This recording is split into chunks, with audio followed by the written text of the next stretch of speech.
Hi hello friends, అందరికీ good morning. అద్భుతమైన location చూపించడానికి మళ్ళా వచ్చేసానండి మా విలేజ్లో కొండపైన.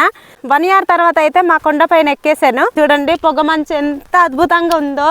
వావ్, చాలా అంటే చాలా బాగుందండి. 7 గంటల టైం అవుతుందండి.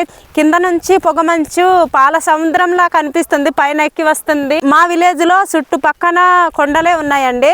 సో కొండ పైన అయితే అద్భుతమైన లొకేషన్, అద్భుతమైన పొగమంచు, అద్భుతమైన పాల సముద్రం చూపిస్తాను అనేసి మీకోసం కష్టపడి ఎక్కి వచ్చానండి.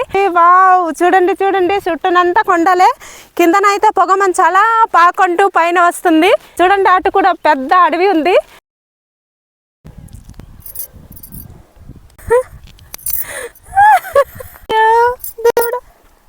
ఈ ప్లేస్ అయితే చాలా బ్యూటిఫుల్ ప్లేస్ అండి. మా విలేజ్ కి మెయిన్ రోడ్డు లేకపోవడం చాలా ఇబ్బంది అవుతున్నాం. ఈ లొకేషన్కే టూరిస్ట్ ప్లేస్ పెడితే చాలా బాగుంటదండి. రోడ్డు రావాలని కోరుకుంటున్నాము. ఇది అద్భుతమైన అడవిలో మధ్యలో చుట్టూనంతా కొండలు ఎంజాయ్ చేయవచ్చండి. ఈ రాయి కూడా చాలా బాగుంటది. మా ట్రైబుల్ దింస ఆడడానికి కూడా చాలా బాగుంటది. నిజంగా ఈ రాయి సదనుగా ఉంది, చాలా అంటే చాలా బాగుంది. సో వీడియో ఎలా అనిపించిందో లైక్ చేయండి, షేర్ చేయండి. కొత్తగా చూసే వాళ్ళు ఫాలో చేయడం మర్చిపోదు. Okay, bye bye.